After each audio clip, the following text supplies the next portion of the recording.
نعبد وإياك نستعين.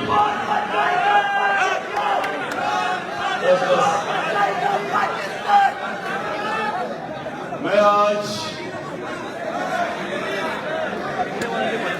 آرام سے بیٹھ آرام سے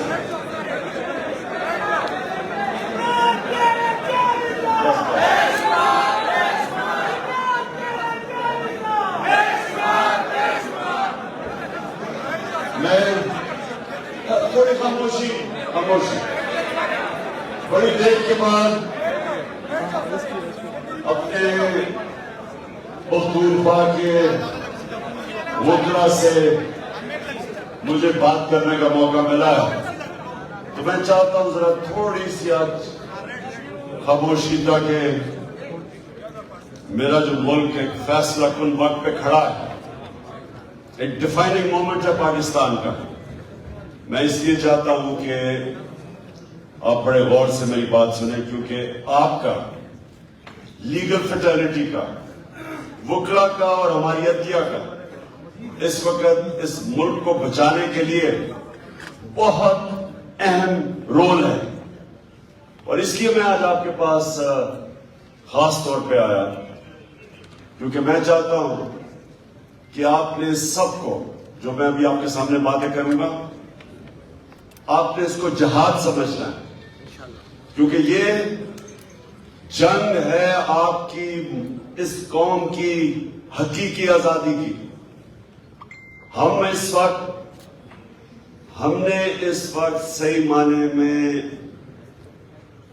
اس وقت کا مقابلہ نہ کیا جو ہمارے اوپر بیرونی سازش کے تحت جو ہمارے اوپر آ گیا ہے. تو میں آج آپ سب کو اور وکلا کو خاص طور پہ یہ کہنا چاہتا ہوں کہ ہماری آنے والی نسلیں ہمیں معاف نہیں کریں گی. اللہ ہمیں جج کرے گا کہ جس کو بھی جو اللہ دیتا ہے اسی کے اوپر آپ کا امتحان ہوگا.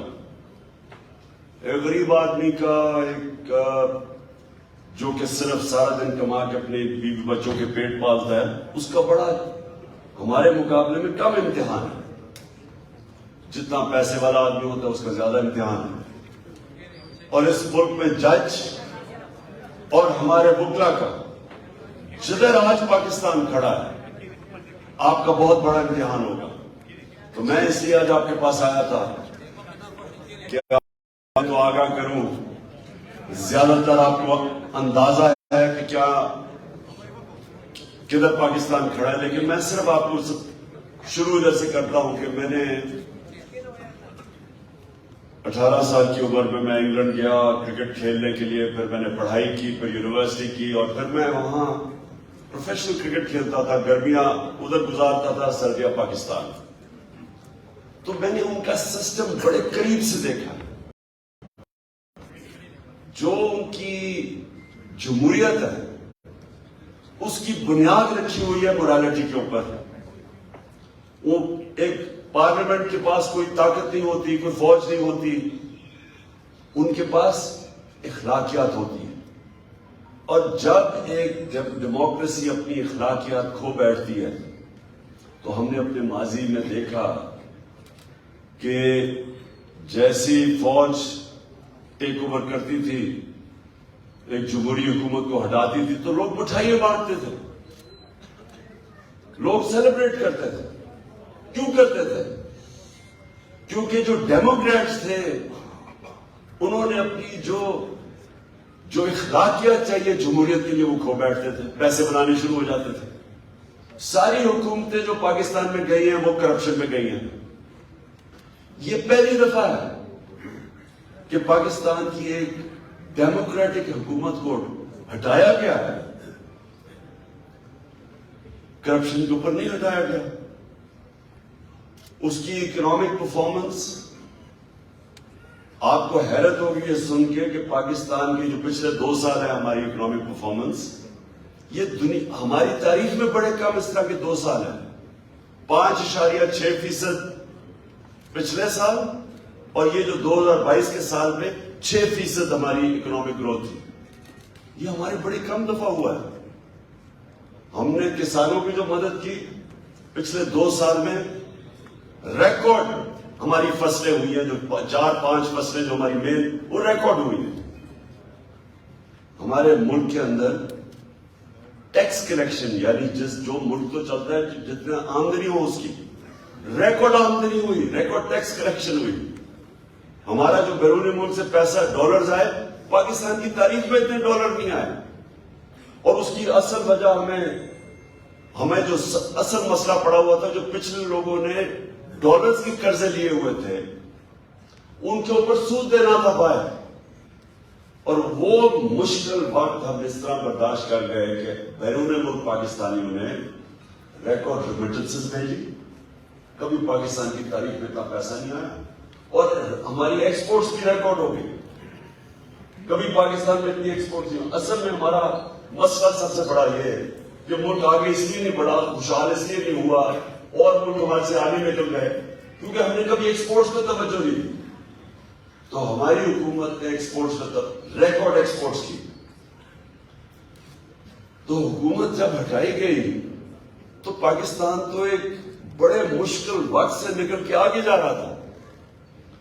جو کرونا ایک صدی میں ایک دفعہ اتنا بڑا بحران آتا ہے جو کرونا وائرس کا آیا ساری دنیا میں, تو پاکستان تو وہ ملک تھا جو 190 ملکوں میں گنا جاتا ہے ٹاپ 5 ملک جنہوں نے سب سے بہتر کرونا وائرس سے ڈیل کیا.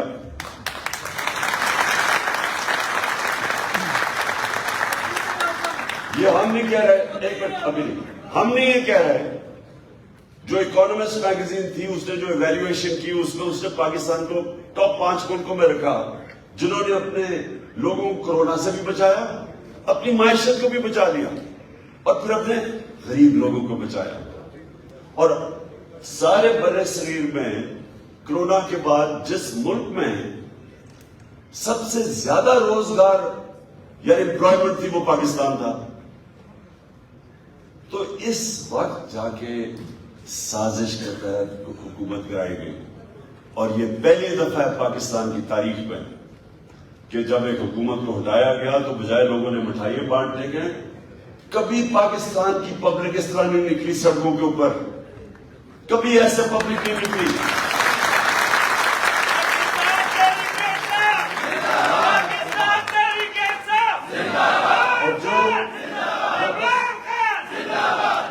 جو سازش کر رہے تھے, جتنے کھلاڑیوں مل کے جو سازش کر کے حکومت کو گرایا وہ خود دنگ رہ گئے, کیونکہ ان کو یہ بتایا گیا تھا کہ جناب یہاں تو مٹھائی بانٹی جائے گی.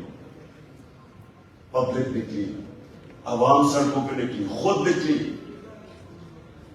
تو میں آپ کے پاس اس لیے آج آیا ہوں کہ دیکھیں, ایک حکومت کے اوپر سازش ہوتی ہے, جو مراسلہ, جو سائفر, جو ہمارا امبیسڈر بھیجتا ہے واشنگٹن سے ہمیں, جس کے اندر واضح لکھا ہوا ہے وہ امریکی ڈونلڈ لو, ان کا کوئی انڈر سیکرٹری یا اسٹیٹ کچھ آفیشل, دھمکی دیتا ہے کہ عمران خان کو اگر آپ نہیں ہٹاؤ گے تو پاکستان کو مشکلات کا سامنا کرنا پڑے گا.